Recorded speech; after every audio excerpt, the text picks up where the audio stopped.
So what are we going to talk about today? First of all, we're going to talk a lot about gamification marketing. We're going to talk, and I also noticed that there's quite a few already existing customers in the webinar chat as well. So there may be a little bit old material for some of the people who have visited earlier webinars, but I do try to keep it fresh. And I also very much encourage you, if there is any specific questions or anything that is that I went over too fast, or maybe you got your own idea that you want to get some clarification on, just boldly and loudly just ask it in chat. We can easily keep it a little bit more conversational as well. So first of all, how I'm going to divide this presentation, I'm going to a little bit discuss about, first of all, quickly, what is it? What is it that we're talking about? Second of all, why should you care? Why should you care about what we're talking about? Why should you care about gamification marketing? Third of all, why holidays? Why is holidays a specifically good period of using this kind of interactive marketing?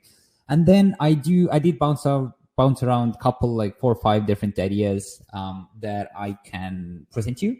So these are because our client base is so wide. It's really from telecom to cinemas to public sector to government agencies.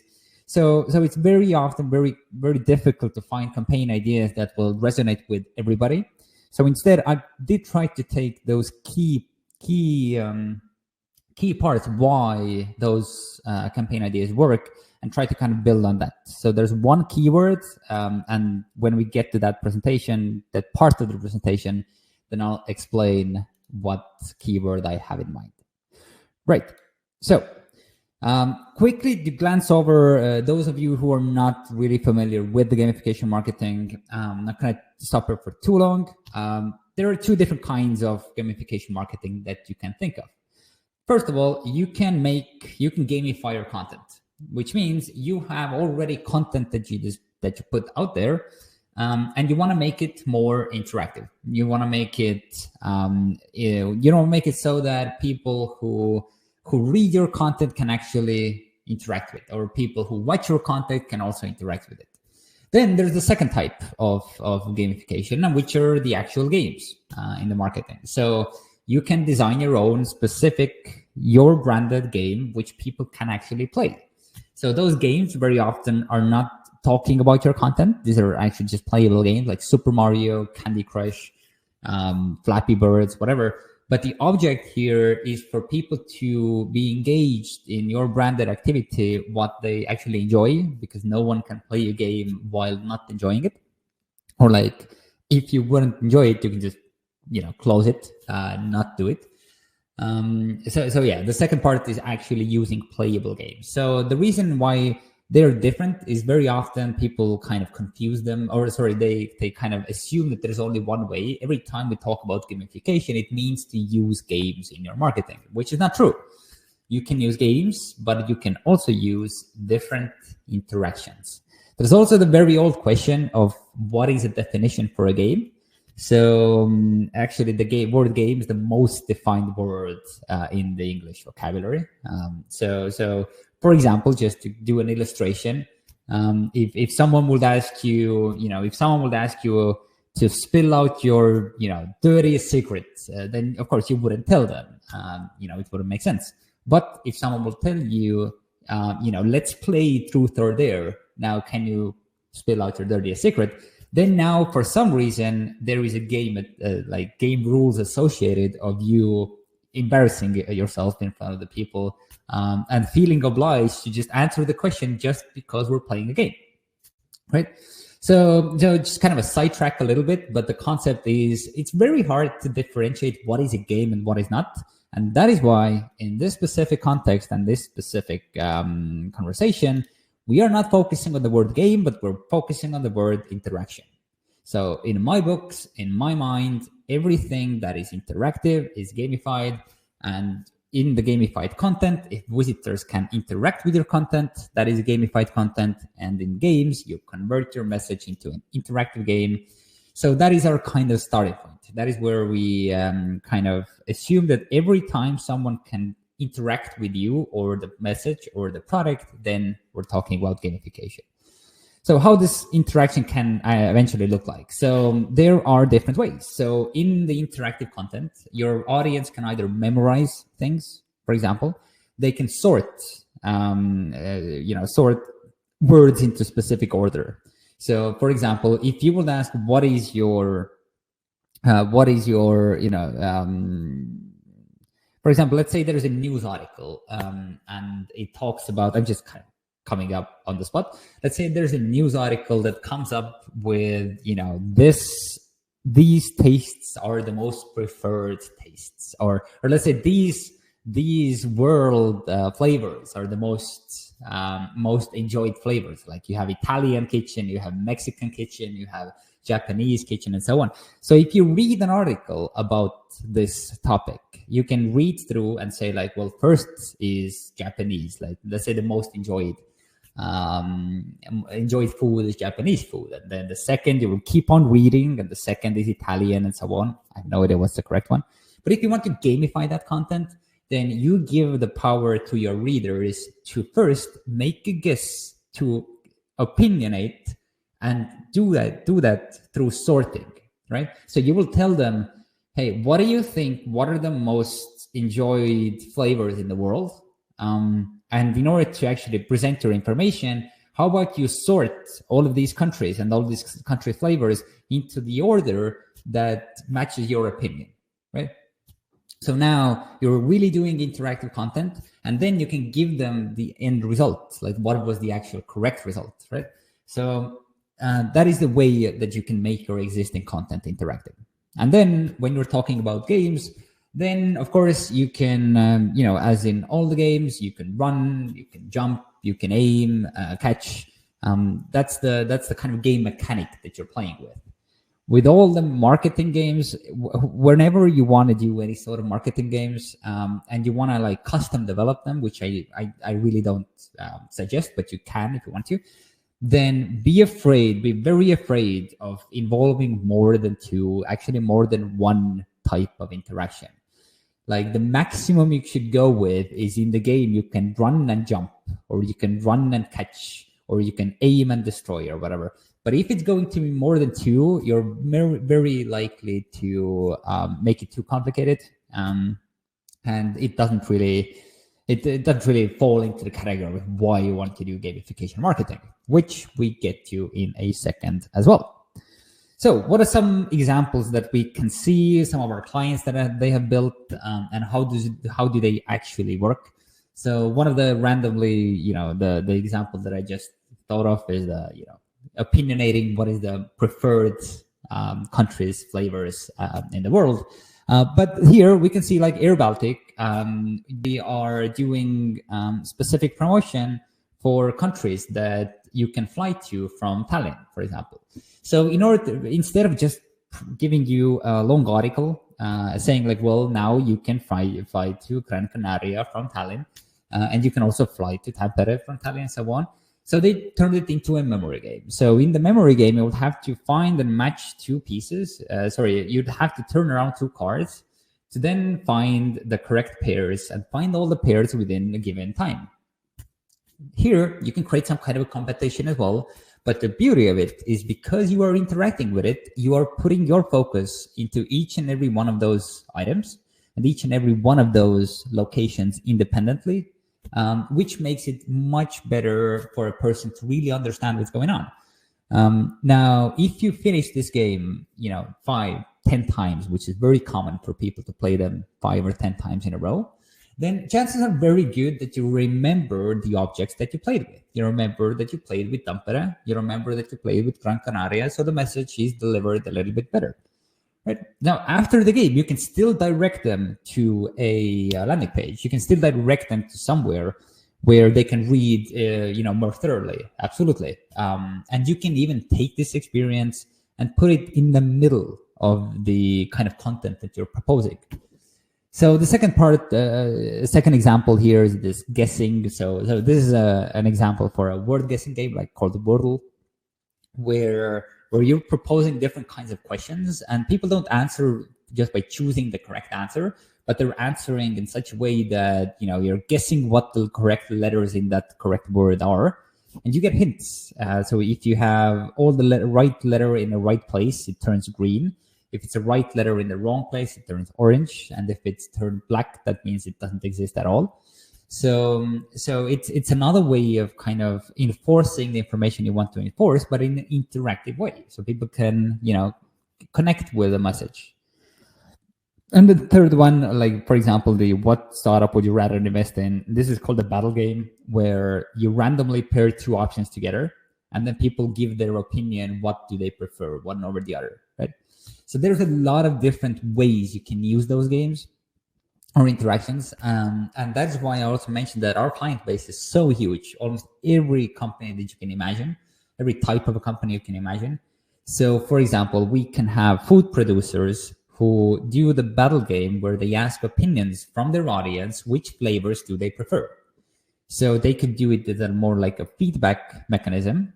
And at the same time, we can have a travel agency do a battle game where they will ask, what is your preferred destination? And the campaign idea is to find out what is the Estonian population or British population's preferred destination. That is the campaign idea, right? So there's a lot of different use cases on making this content interactive. And that is one of the reasons why we are here as well. We don't expect you to know all of them. And we don't expect you to immediately know what are the different use cases. But we are always out there helping, teaching, and kind of providing our own ideas on what to do. And I also see a couple of our existing clients here as well. As I always say, whenever you want to do any sort of brainstorming, just contact me, and I'm happy to do so. And then the bottom here, we can see aiming, catching. These are actually playable games, which I can show you soon as well. I can actually build them and actually show how they work. Right. So anyway, that's the kind of core of what I'm saying. So the key that ties everything together is the interactivity. So the reason is that people are focused and they're getting feedback on each of the action that they're doing. It's actually simple as that. When you are watching a movie, then it is a very common chance that when you're watching a movie, then then you forget what you just watched for the past 10 minutes. The reason is because you are not focused. The same you can do when reading a book. You can read a book and forget what you just read for the last 10 minutes. Or maybe not 10 minutes, but the last page. But when you're playing a game, when there's an interactivity involved, it is impossible to happen. It is impossible for this. It is impossible for you not to focus when you're playing a game, and that is why the interactive marketing works, right? So what can you expect? Well, so when we're looking at the numbers on gamified campaigns, then we have around 95% average campaign completion. So that means that if per person starts any of these engagements, any of these that I showed you before on the earlier slides, then on average, we have 95 people out of 100 to complete all of it. That is a really strong statistic when you start to think about it, because when you do a landing page on a campaign, when you do like a Christmas landing page, and people go there and they don't read the entire message through, they don't read everything that is on your site, then basically everything they did not read is pointless. You might as well not have it anyway because they didn't read it, right? So your ideal goal is for them to go to a site and read every word. That is what you want to achieve. And with gamified marketing, that is very strongly what you can do. All of this information that you're presenting them, either through games, through a Jeopardy game, trivia games, they complete all of it, which also means that they learn all of it. So the bounce rates, 10% bounce rates, here's a lot of variation. Depends on which types of campaigns that we're talking about. But when we're talking about game-based campaigns, then we see around 10% up to like 18% bounce rate, which means these are the number of people who come to your campaign and leave without starting to interact with it. So that is a very strong number as well for gamification marketing, because, on average, if it's just a landing page, you can see anywhere, 40 to 60%, which is totally fine as well. So the engagement length, which is absurd. So we very often have to lower our numbers that we present. So we have had campaigns, a lot of campaigns, where one person on average out of thousands, on average, one person spends around 40 minutes playing this, like interacting with a campaign. And often people don't believe us. So we do have to show them the statistics. We have to show them the actual numbers and show them that, yes, there is a person who played 65 hours over the course of 2 weeks, a game that lasts for 1 minute. So these are really, the minimum time is like 1 minute. Now, if I will tell you that you can create a campaign where minimum time that people engage with you is 1 minute, that will be like absurd. Like that would be even absurd if that would be the maximum amount. In our cases, we see easily, 5 minutes, 25 minutes per person is not a problem. And the last thing is the discounts redemption. Discount redemption is if you give out any sort of discounts, and that is a very strong thing for holiday theme as well, which I'm about to talk about in a second, is discounts get redeemed more if people earn them. If people play a game or earn them out, then there is much more likely, it's around 80% more likely that they redeem the discount compared to if they were just given it.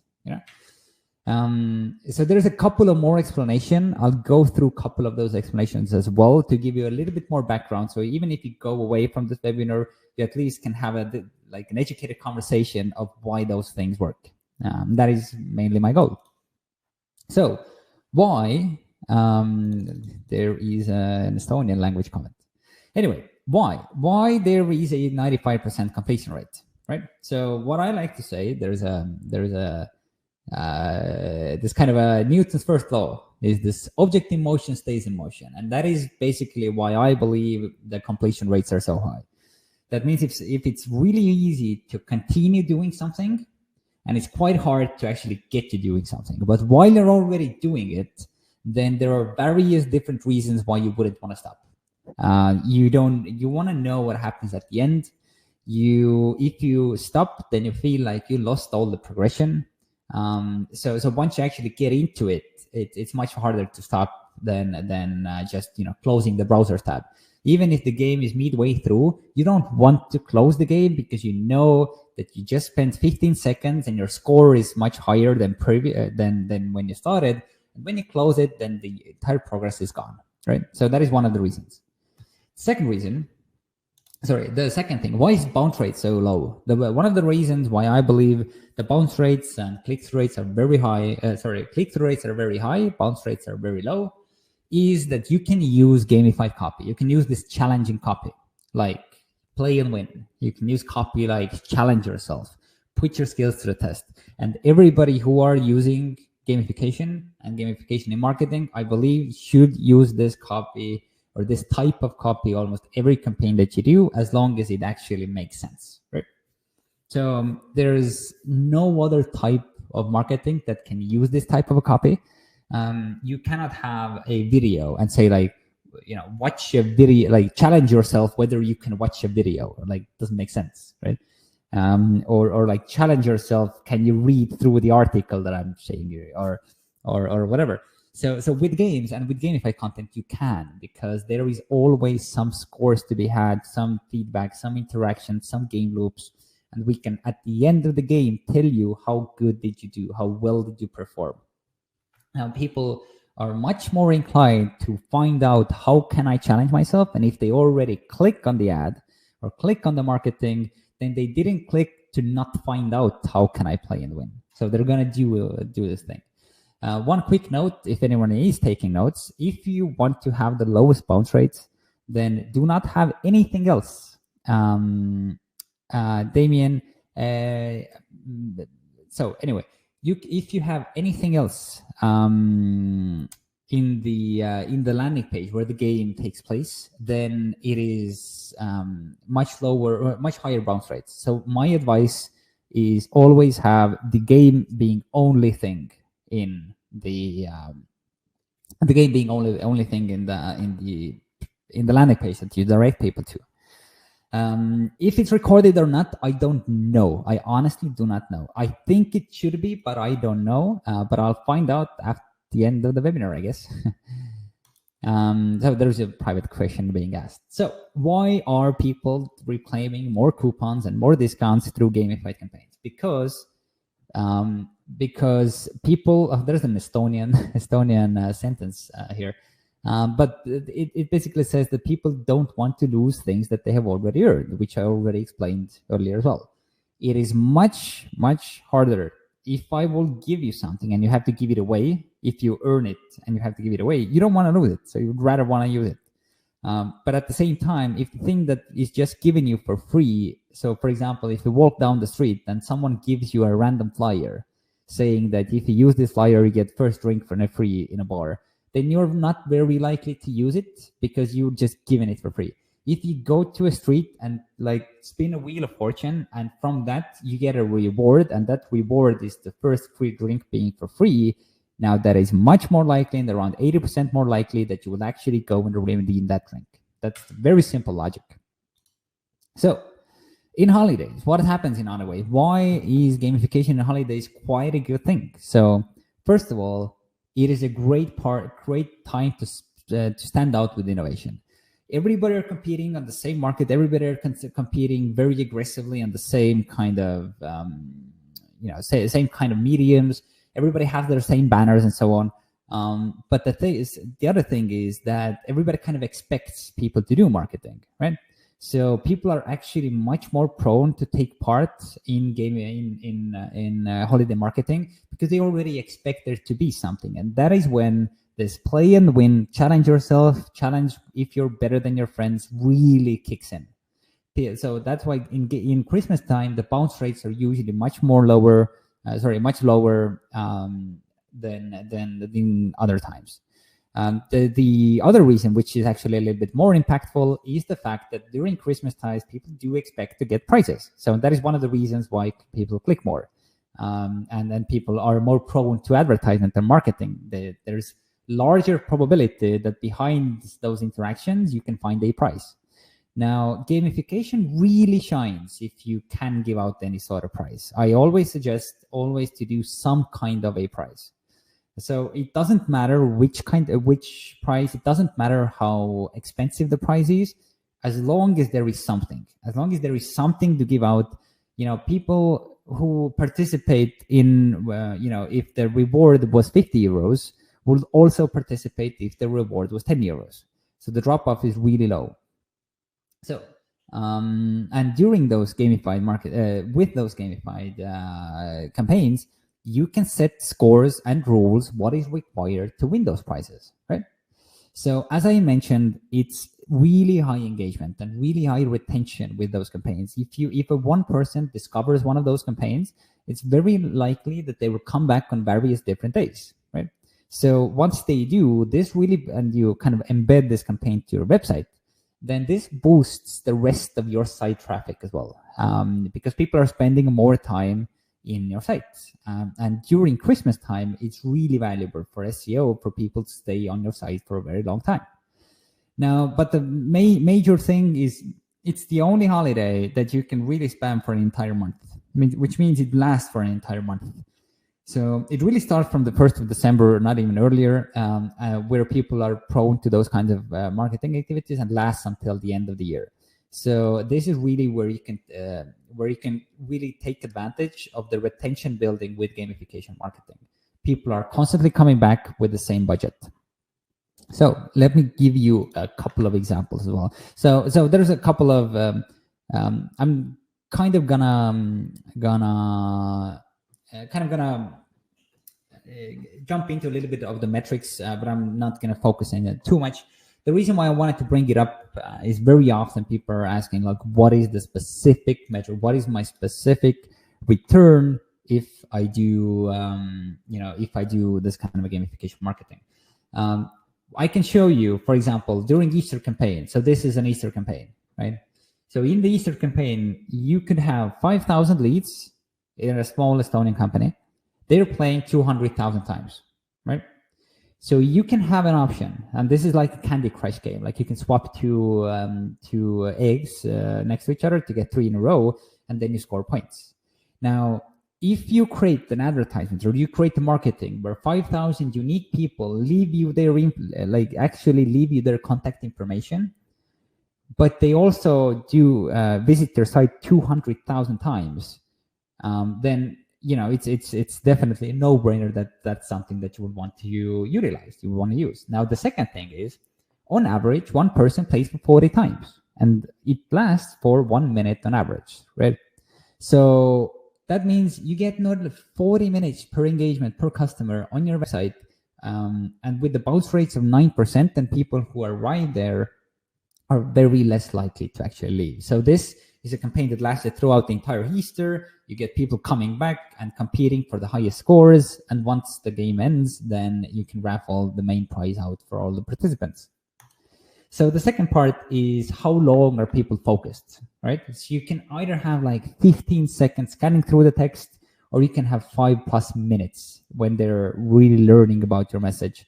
And here you can see like a Jeopardy game, right? You can have a message and you can turn it into a Jeopardy game. So instead of just showing a landing page and messages in your landing page, you will also show them questions, and each question individually gives you 100 points or 200 points or 300 points, and your goal is to get the maximum amount of points, right? So in here, you can see that on average, so 6,500 people started 10,000 games, and on average, one person took 4 minutes playing through the entire game. So why do we see that 6.3K people started 10,000 games? That means that everybody who did not finish with a maximum amount of points went back to the starts and did the entire campaign all over again until they got the maximum amount of points. So that is the really strength of, if you want to educate and you want to explain, it's a very strong concept. And people are, reading and focusing on each question individually and really taking in that information. And also, how long are you being remembered? Do you just want people to view something for just one day and, not think about it, not forget it, like not remember it the next day? Or you want to something that people remember even the next year? We have a lot of clients who come to us and then say that, hey, they remember something some specific company did 3 years ago, right? Now, how can you remember it if it's not gamified? So here we can see an example where there was a simple voting. Initially, the idea was to vote which specific product should return to the stores. And the initial idea was to do a Google Forms. So everybody can do Google Forms. And then, you write your thing down in Google Forms and choose the options. But at the same time, once they approach the gamified marketing, you can see that there's like a Tinder game, right? Instead of just choosing, yes, I want this product, you swipe the products left and right. And at the end of the game, there is a leaderboard of the most popular choices. And then basically all the products actually started to compete with against each other. You get the reality of, I want my product to win, so I will share it across my social media. So people, came back and vote all the time. So when you see game completion 98%, I challenge anyone to find any type of a survey where 99% of the people who start the survey fill out the entire questionnaire, right? It doesn't happen. But for some reason, it happens with gamification. They want to know what is behind the next image. They want to know how does it end. I want to know what is leading. That's why I do the entire interaction. So it's very efficient, right? So what can we think? The last takeaway, I think, before I go to the actual examples and the ideas that I will use during Christmas, will be, you don't really need to talk that much about conversion numbers because your customers don't talk about them. Of course, don't get me wrong, conversion numbers are super, you cannot do a well-working business if you're not measuring, how many euros are you putting in and how much does it return. Absolutely.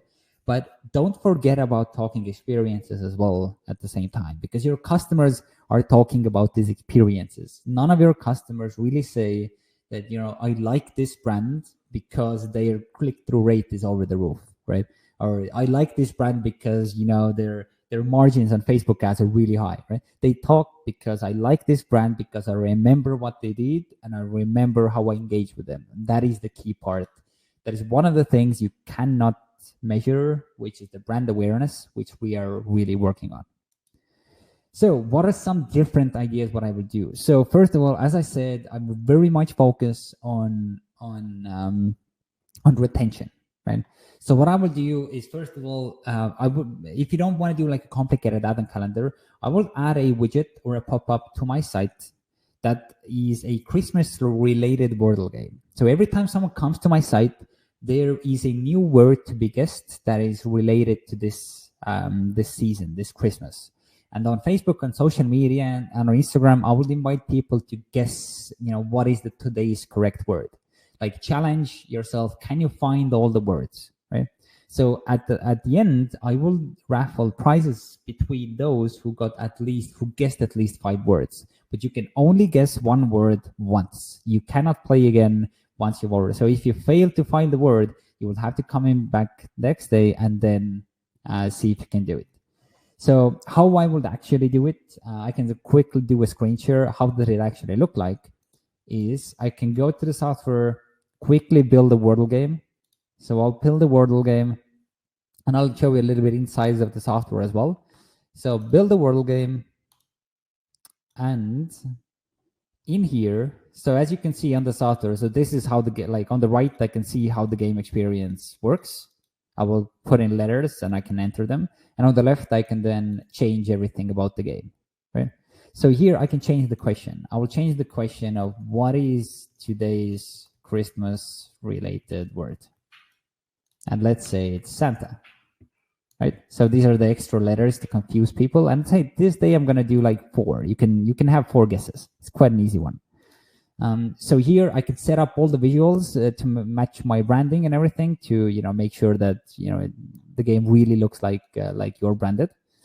I can also quickly kind of change some of the things. I'll quickly do like a Christmas background here.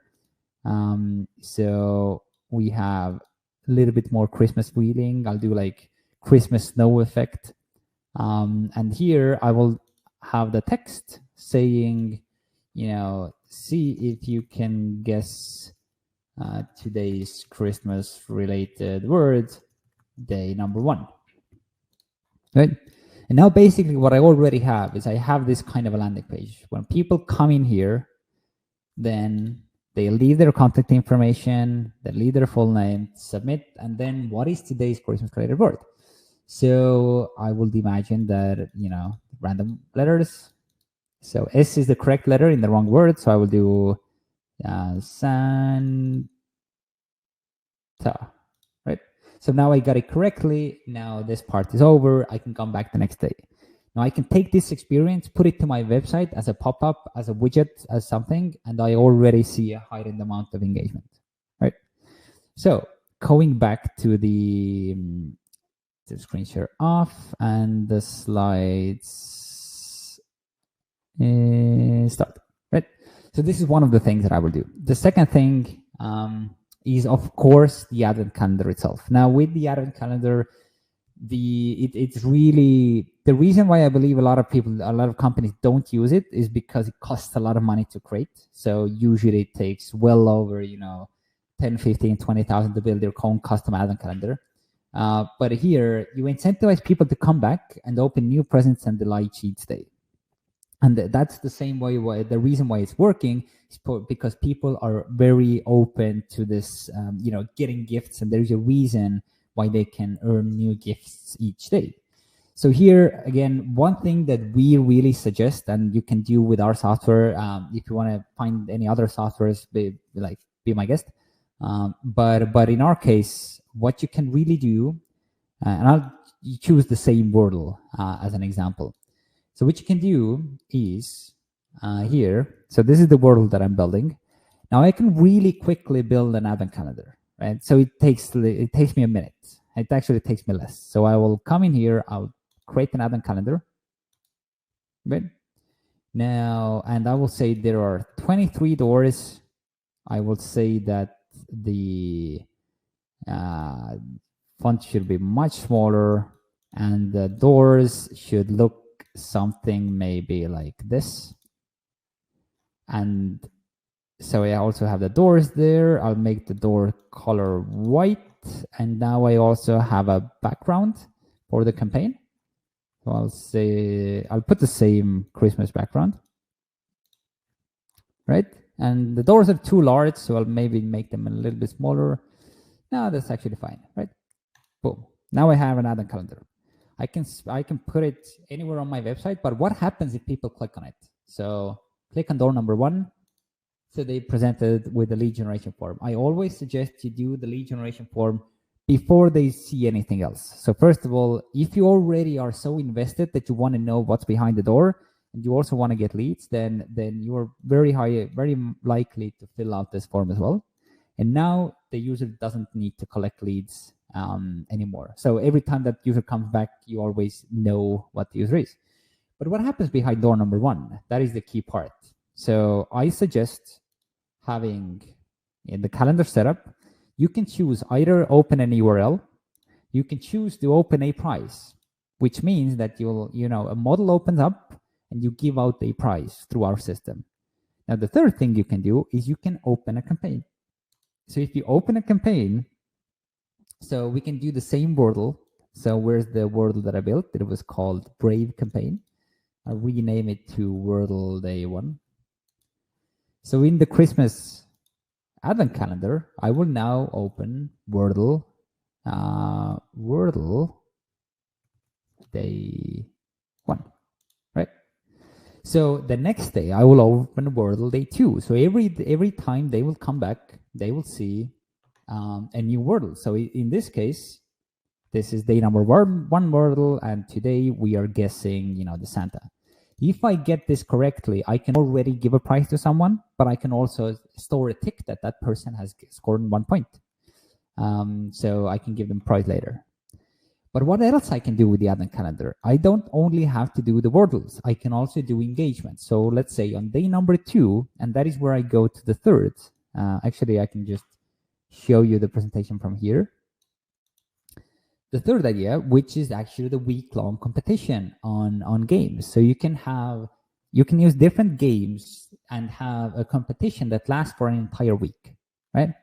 So here, for example, what is a game-like competition I can have? What I will propose is you will go and create some kind of a competitive game, right?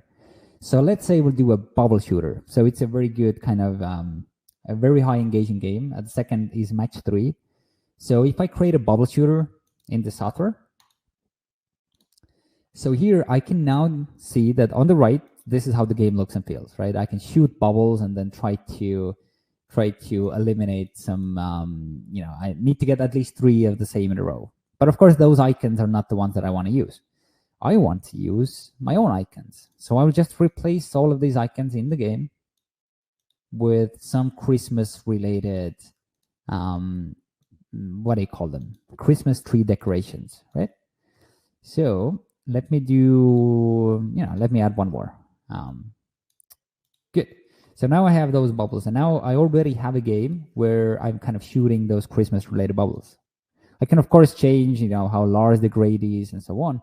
And of course, in the game rules, I can have the game either it's an endless game, which means you can play as long as you don't you don't die, basically, where the game ends if it reaches the bottom, or it can have a dying game, like how much can you score in 30 seconds. So here, I can quickly, I'll also do some kind of a design, just to have a little bit more Christmas related. Just put this here.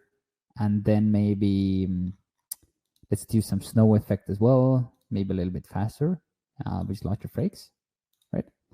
So now, and maybe here, I don't want to have a registration form. So I will remove this registration form and I'll replace it with the next screen button. So here I can now say to play, right? Now I already have a game competition. How does it look like? Let me show you in the preview. Now I have a game competition where people can participate for the highest scores, right? Now I can have this competition run for an entire week, and each week, actually entire Christmas, each week I will give out 100, I will raffle out some prizes to top 100 players, right? So that's one thing I can do. The second thing I can do is actually, let me click here.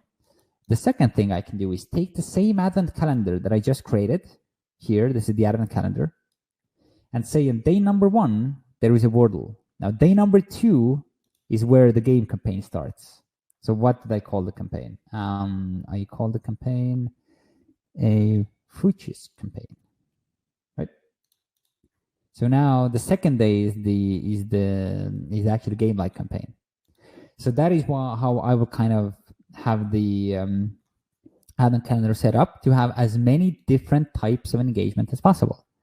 Of course, I can reuse them. I can have like day number 2, 3, 4, 5, 6. All of them have this campaign, right? That is also totally plausible. So what else can we do? We can also do what I like is those personality tests, which are related to Christmas. So personality tests work very well anyway, in and of themselves. So what I will do is like have a Christmas-related themed quiz, right? So for example, which Christmas movie character do you find yourself to be, right? So these are very good because they do generate this cheap engagement, which are kind of very shareable, and people kind of are willing to participate.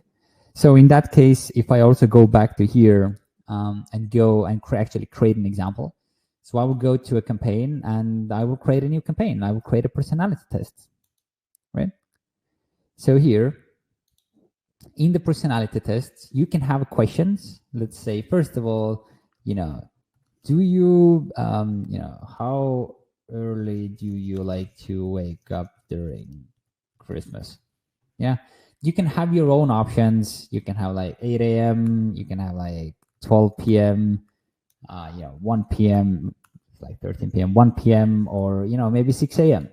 Like you can have your images. I can have a Grinch image here, for example. I can have custom backgrounds for those questions, but the trick here is each choice corresponds to a result, right? So this results to result B and A. So if I go and look at what are the possible results, I can go here. The possible results can be, let's say, Grinch. So if you answer all those questions like this, then your character is a Grinch. And if you will answer in some way other, you're like a Santa Claus. There's a lot of different characters from movies that you can add there. You can have your own descriptions, but the key here is you will go through all of these questions, and each option you will associate with some of the results. And that's how people kind of go through the entire quiz and then later can see what is their result. You can even do audio questions, so you can upload a question audio, like how does this song make you feel? And this song is like a very common like Christmas song. If you don't like it at all, then go Grinch. If you love it, then go Santa, and so on. So personality test during Christmas time is something I would also think of. And of course, you cannot get away as always. It's about the presents and everything. Any sort of Christmas themed Wheel of Fortunes or box openings, the same thing, I will incorporate those into the advent calendar. I will do an advent calendar as I already have. I already have like almost a fully designed advent calendar here ready, waiting to be launched during Christmas. But here I can add one more campaign. I will add, let's say one campaign that I really like is this Plinko. So it's basically a lottery. So here the campaign is like you'll click somewhere and then it drops off, and then it finds a section that it wants to drop, right? So you can see exactly how many sections you want to use, and you can of course upload different images to each of these sections. I can just upload this image and change it with this image if I want to. So now it's this here, and I can associate each section with a price. So with all those systems, I will add different kinds of prizes. For example, I will add a 10% discount voucher, like 1,000 of these, and I'll say like there's a 40% chance that you can win this, right? And then I go back to the game and say that here, if you end here, you get the 10% discount, and then that's how you can kind of set up this entire game. Of course, the thing that is dropping down, I can change this as well. I will just change the game ball. Maybe it makes sense for it to be, let's say this, right? So now it drops down. I can have the background being like a Christmas tree. Actually, I can see here, if I upload this background here,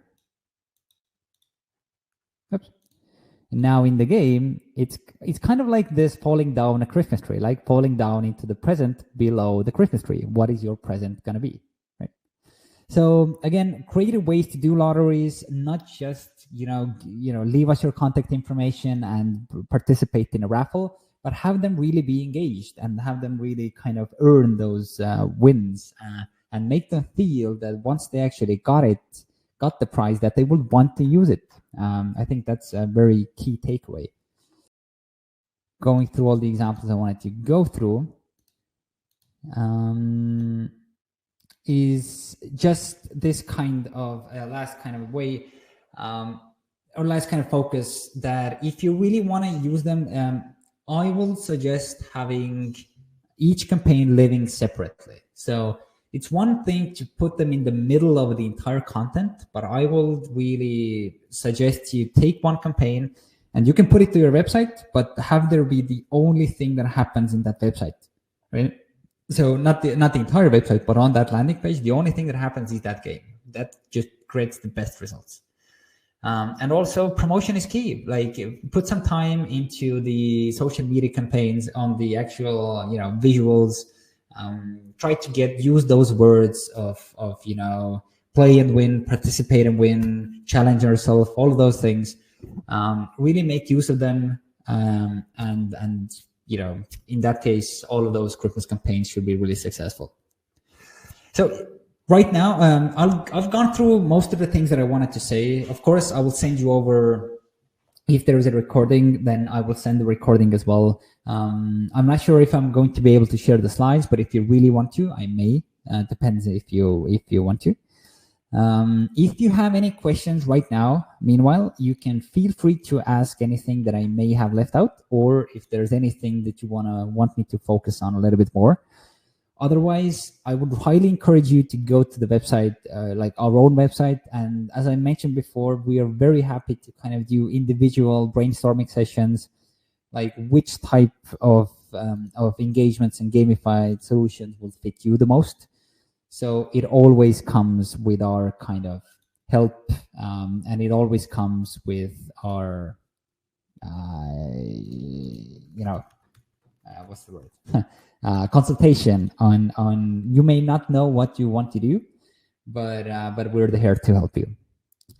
So if there is no questions that are getting asked right now, I didn't see any in the QA right now, then I'll do wait a couple of more seconds.